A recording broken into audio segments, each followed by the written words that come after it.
Edhe pse në vite autoriteti konkurencës ka vendosur 21 gjoba për dëm që kompanitë të zaktuara i kanë shkaktuar qytetarëve, duke apuzuar me çmimet apo për pozita dominuese në treg, vetëm 8 prej tyre kanë marrë formë të prerë dhe janë kthyer në titull ekzekutiv.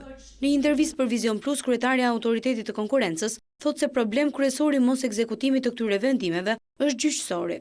Nga shqyrtimi të gjitha vendimeve të zbardhura nga gjykata, qoftë gjykata e faktit e Tiranës apo gjykata e apelit, përsëri unë personalisht konstatoj që nuk vërej një argumentim cilësues të qartë. Pikërisht gjykata administrative, e cila dhe trupa gjykuse është më përgatitur nga pikpamja profesionale, se ligji i konkurencës është një ligj specifik. Duke bërë një analizë të vitit 2013, Milo thotë se të treja gjobat e vendosura në subjekte tregtare të ndryshme janë ankimuar në gjykat.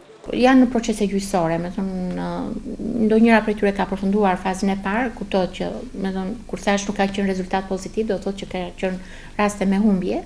Pra ne kemi kanë qenë rreth 3 vendime me gjoba në vitin e kaluar.